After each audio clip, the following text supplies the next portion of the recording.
E com certeza Deus tem grandes bênçãos a derramar sobre a nossa vida. E você que está aqui de maneira especial, Deus tem algo a falar com você também. Então que você hoje esteja atento para ouvir a voz do Senhor falando ao seu coração. Eu convido você a abrir a sua Bíblia no livro de Daniel, capítulo 6. Abra sua Bíblia em Daniel capítulo 6. E nós vamos ler aqui desse capítulo 2 versos. O verso 10 e o verso 13. Tá bom? Daniel capítulo 6, verso 10 e o verso 13. Nós sabemos que no mundo, constantemente, guerras explodem, tensões entre países, dificuldades aí relacionadas a conflitos bélicos aí também acontecendo o tempo todo. Inclusive, uma guerra que começou no dia 4 de fevereiro, se não me engano, 2022. Você sabe qual guerra é essa, né? Guerra ali entre Ucrânia e Rússia. E quando a guerra estourou, o mundo todo assistindo a isso, vendo o que poderia ser feito, se havia como mediar, se havia como cessar o conflito, mas parece que o tempo passa e as pessoas vão esquecendo que a guerra continua, que existem pessoas perdendo a vida, sofrendo, que as tensões ainda estão lá, acontecendo. Mas o que não pode acontecer é você se esquecer também que você vive em um grande conflito, em uma guerra espiritual. Porque se você esquece dessa guerra, possivelmente, e muito provavelmente, você irá ser derrotado. Todo cristão sabe que ele está em guerra, todos nós sabemos. Mas muitos estão cansados de vez após vez serem derrotados pelo inimigo e cometerem erros, cometerem falhas que já haviam prometido que não fariam mais. E diante desse cenário, é possível que você esteja lutando arduamente para que você vença diante das tentações, mas ainda assim você não consegue. E a pergunta é por quê? Por que a gente às vezes não consegue vencer? Por que existem batalhas que parecem ser impossíveis de serem vencidas? Daniel, bem cedo na sua vida, ele descobriu o segredo do lugar onde o inimigo realmente ataca para minar as nossas forças e nos jogar ao chão, tentar nos derrotar. E por ter descoberto isso muito cedo, Daniel foi um jovem que venceu. Daniel foi um jovem que conseguiu se manter de pé.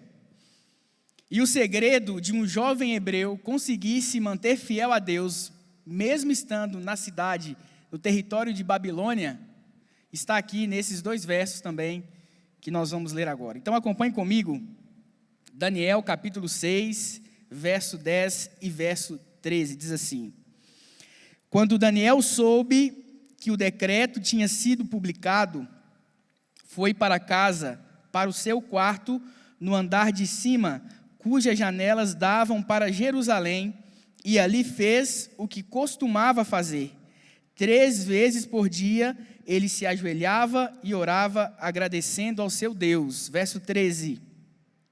Então disseram ao rei: Daniel, um dos exilados de Judá, não te dá ouvidos, ó rei, nem ao decreto que assinaste.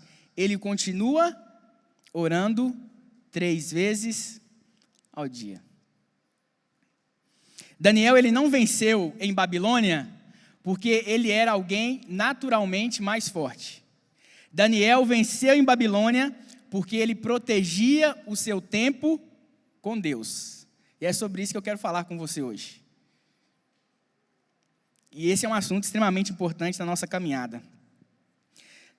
Uma coisa que às vezes nós sabemos, mas não damos tanta importância, ou achamos que não é tão relevante, é entender que o pecado, antes de ser um problema comportamental, ele é um problema relacional. O pecado é um problema de relacionamento. Nós queremos resolver o problema do comportamento sem resolver antes o problema do relacionamento. Porque o verdadeiro lugar onde o inimigo tenta nos atacar é atrapalhando o nosso relacionamento com Deus. E os comportamentos pecaminosos acontecem em consequência da distância que nós vivemos de um relacionamento com Deus. Satanás, ele sabe que se ele conseguir roubar o seu tempo com Deus, as outras coisas vão acontecer de maneira gradativa, como consequência disso, natural. Relacionamentos não sobrevivem sem tempo, tempo de qualidade. Não existe uma amizade sem convivência, não existe um casamento sem diálogo, não existe uma intimidade sem uma presença. Nenhum relacionamento se constrói sem que você dedique tempo para isso. E não existe cristianismo verdadeiro sem relacionamento com Deus. E Daniel entendeu isso muito bem. Quando a gente lê aqui Daniel capítulo 6, nós percebemos que aqueles homens, eles não procuraram um erro administrativo em Daniel. Eles procuraram alguma falha moral, procuraram corrupção, procuraram alguma mentira, não encontraram absolutamente nada. E então eles chegaram à seguinte conclusão: nós só conseguiremos derrotar Daniel se nós atacarmos aonde ele encontra força. E no que era? No seu relacionamento com Deus. E foi aí que eles decidiram atacar. Se você ler o texto, se você ler o capítulo 6, você vai perceber que o decreto não proibia que Daniel acreditasse em Deus. O decreto não proibia que Daniel fosse uma boa pessoa. O decreto não proibia que Daniel tivesse princípios e valores. O decreto proibia que Daniel orasse. Era isso que o decreto proibia. Mas era um costume de Daniel, era o que ele fazia. E o texto diz, pelo menos 3 vezes ao dia. Porque Satanás, ele sabe de uma verdade que muitos cristãos, muitos de nós, às vezes, não abrimos os nossos olhos para perceber. Não é falta de conhecimento profundo, teológico, o que primeiro tira alguém da presença de Deus. É falta de comunhão. Falta de relacionamento. Você não precisa ser um expert em teologia. Você não precisa entender do grego, do hebraico. Você não precisa estudar de maneira profunda os idiomas que a Bíblia foram escritos para que você tenha um relacionamento com Deus. Se você puder fazer isso, é muito bom. Mas a comunhão é fundamental, dobrar o joelho, falar com Deus, abrir a Bíblia, ouvir Deus falando com você. A gente vive hoje na geração mais conectada da história, mas também a geração mais distraída que já existiu. E um oficial de guerra chamado Ewing Montagu, inglês, que lutou durante a Segunda Guerra, ele escreveu um livro chamado Operação Mincemeat. E nesse livro, ele escreveu a seguinte frase: confundir e distrair o inimigo é um dos principais cardeais da guerra. Confundir e distrair o inimigo é um dos principais cardeais da guerra. A gente vive hoje nessa geração extremamente conectada, mas também ao mesmo tempo distraída. Nós nunca tivemos tantas maneiras de conversarmos com as pessoas, de nos conectarmos com as pessoas, mas também nunca houve tanta dificuldade em estabelecer um relacionamento com Deus. O telefone vibra, aí chega uma mensagem para você. Aí você olhou a mensagem, você não larga mais o telefone, você já vai, deixa eu ver um videozinho aqui, 30 segundos. Talvez você pegue seu telefone e diga assim: vai ser só 20 minutos. E aí você pega o telefone, passa 20 minutos, você vê um vídeo, aí você vê outro vídeo, você vai rolando a tela, e vai passando, e vai passando. E aí quando você percebe, se passaram 2 horas que você estava ali no telefone. Mas aí quando chega o momento da oração, talvez você esteja cansado. Talvez você esteja deitado na sua cama, e aí você fala assim: ah não, eu vou orar aqui mesmo deitado. Deus ouve a oração deitado também. Claro que ouve. E aí chega o momento de ler a Bíblia. E aí você lê uns 4, 5 versos, talvez um capítulo. 2 horas no telefone, 1 minuto de oração, 5 versos da Bíblia.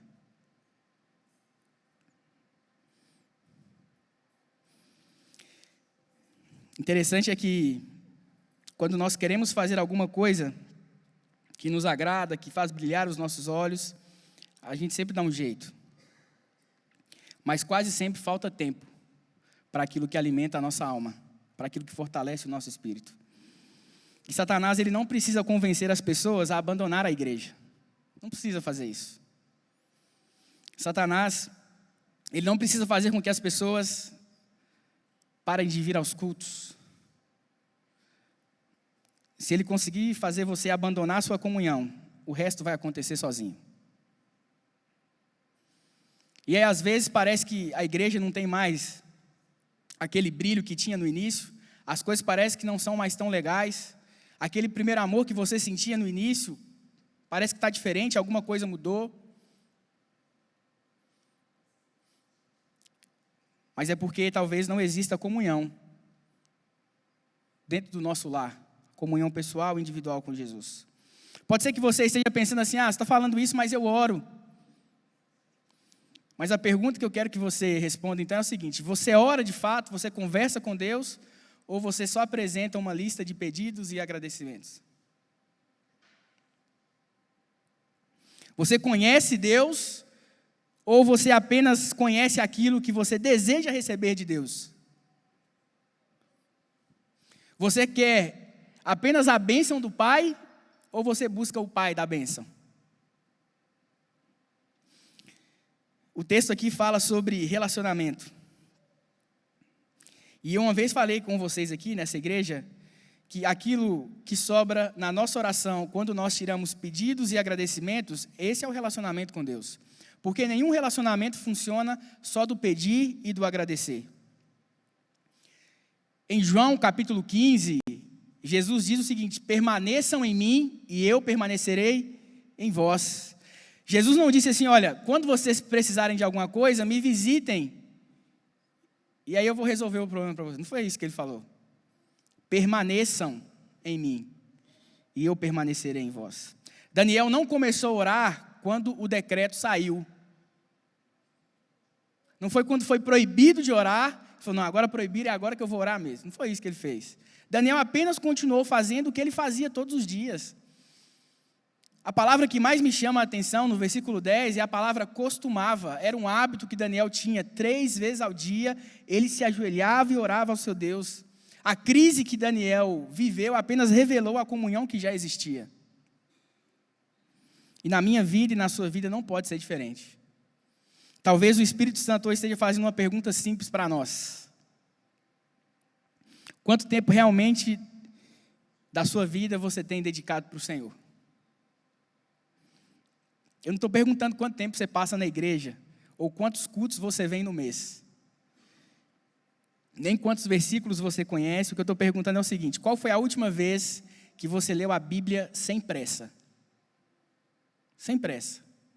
Você sentou, abriu a Bíblia e começou a ler assim, e deixou o tempo de lado. Nem olhou no relógio. Qual foi a última vez que você se ajoelhou e você perdeu a noção do tempo porque você estava conversando com Deus? Assim como às vezes se perde a noção do tempo quando está mexendo no telefone ou conversando com outra pessoa. Qual foi a última vez, ou qual foi o último sábado que você passou sem pensar naquilo que você faria depois do pôr do sol? Quando foi a última vez que isso aconteceu? Porque ninguém perde uma batalha contra o pecado no momento da tentação. Ninguém. A batalha é vencida ou perdida muito antes, no lugar secreto da nossa comunhão com Deus. Daniel venceu na cova dos leões, porque ele já havia vencido aonde? Lá no quarto, onde as janelas davam para Jerusalém. José venceu a tentação, porque ele já caminhava com Deus. Jesus venceu no deserto, porque passou dias orando na presença do Pai. A vitória pública, ela sempre nasce de uma comunhão que acontece no particular. Então hoje Deus está chamando a mim e a você, não apenas para que a gente abandone o pecado.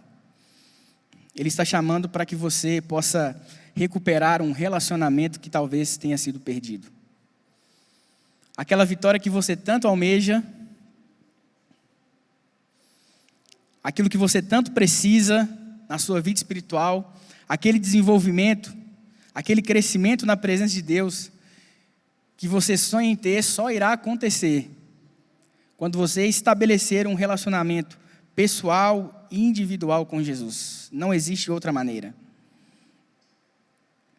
E quando você estabelece esse relacionamento, a obediência vai deixar de ser um peso,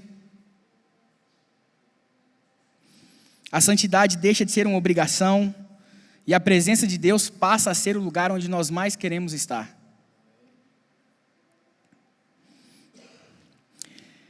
O maior problema do povo de Deus não era apenas o pecado, porque o inimigo sabe que quando ele rouba a nossa comunhão, ele sabe que um cristão distante de Deus é um cristão vulnerável. Foi o que ele tentou fazer com Daniel. E é o que ele tenta fazer conosco hoje também. Eu compartilhei com vocês certa vez o que eu fiz na escola com os meninos. Perguntei a eles assim: se você quisesse tirar um jovem da igreja, qualquer pessoa da igreja, que estratégia você usaria?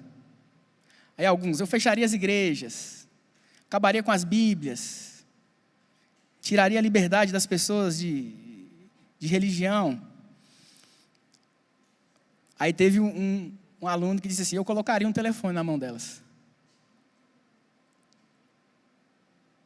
Porque aí, ninguém ora, ninguém lê a Bíblia.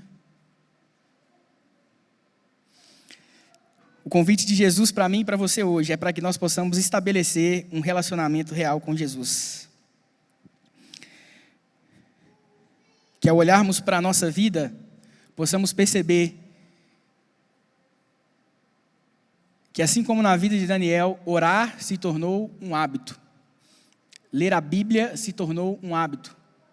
Se relacionar com Jesus, conversar com Jesus, foi além daquilo que você quer pedir ou agradecer. A Bianca ela vai cantar uma música agora. E essa música fala muito ao meu coração e eu sei que fala ao seu também.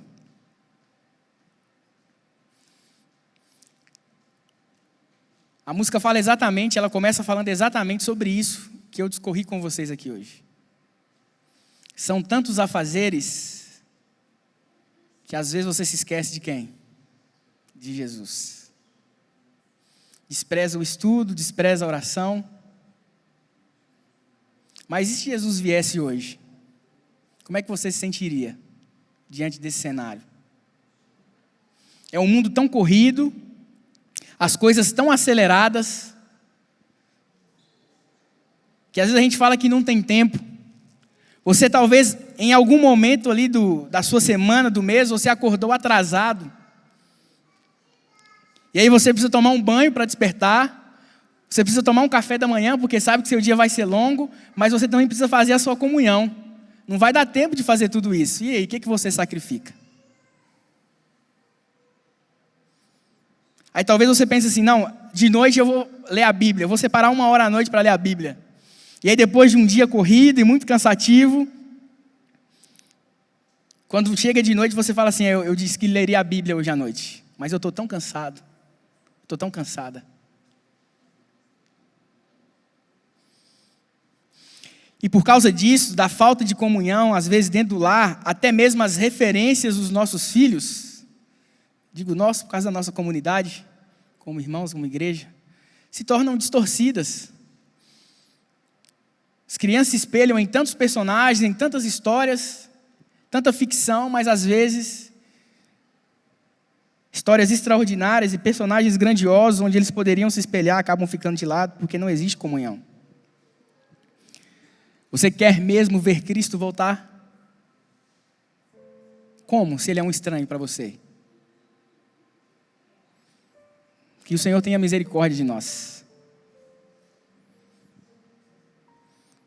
Com amor e com carinho, eu trago essa mensagem, que é importante para a minha vida também, para que nós possamos colocar o Senhor em primeiro lugar. Quer mesmo ver Cristo voltar? Então que Ele seja o personagem principal da sua vida e da sua história.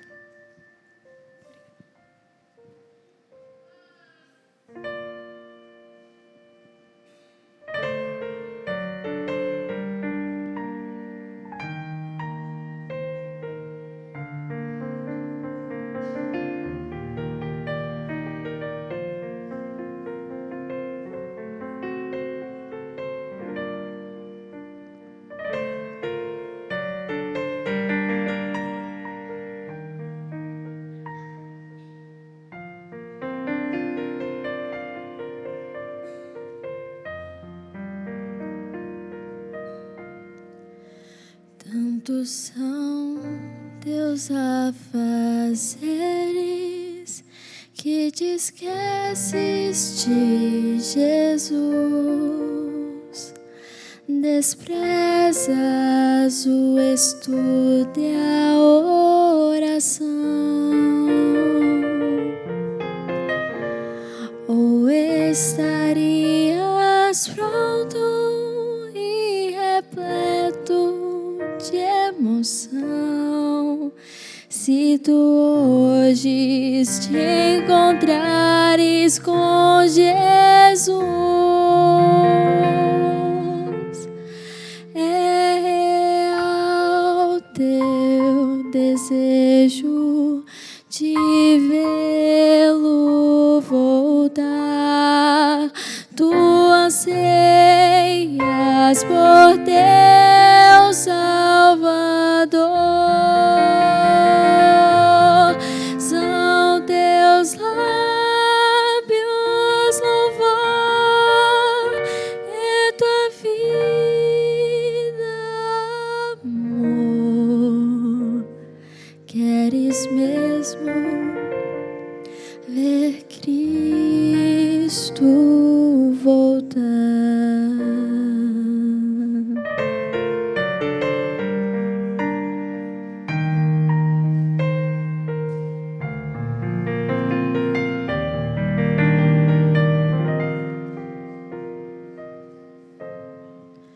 Se Jesus viesse hoje, qual seria o teu sentir? Talvez tu procurastes te esconder devido a algum pecado que não queres submeter. Que horror os ímpios perecer. É real teu desejo de vê-lo voltar. Tu anseias por teu Salvador. São teus lábios louvar e é tua vida amor. Queres mesmo ver Cristo voltar?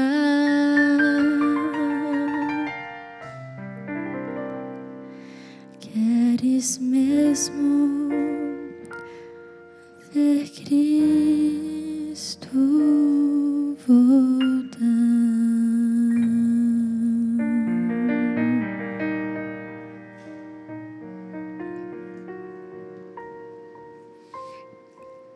Senhor, ajude-nos a reconhecer a necessidade que temos de viver um relacionamento real, pessoal, individual, constante com o Senhor. Nós reconhecemos que vivemos em um grande conflito, não há dúvida disso. Nós também reconhecemos que o pecado, antes de ser um problema de comportamento, ele é um problema de relacionamento. E duas coisas hoje estão claras no nosso coração. Nós queremos vencer, mas a vitória só virá ao encontrarmos força na comunhão com o Senhor. Então, por favor, Senhor, nos ajude. Ajude-nos a entender a necessidade de priorizar estar contigo todos os dias. Que na nossa vida seja um costume, seja um hábito, orar. Que a oração para nós seja uma recusa em viver longe da tua presença. Não queremos ser estranhos para o Senhor. Que a nossa vida seja um louvor, que haja amor. Que tudo aquilo que fizermos seja para honrar e glorificar o teu santo nome. Então nos ajude, Pai, a estar tão perto do Senhor, tão perto de Ti, que quando o Senhor voltar, não exista outro lugar que possamos estar, a não ser com o Senhor por toda a eternidade. Nós queremos viver dessa maneira, por isso pedimos que Teu Santo Espírito trabalhe em nossa vida, operando em nós a Tua obra, dia após dia, até que seja dia perfeito. Nos colocamos em Tuas mãos, na certeza da Tua resposta, pois oramos em nome de Jesus. Amém e amém, Senhor. Que Deus abençoe você e que você tenha uma excelente semana na presença do Senhor.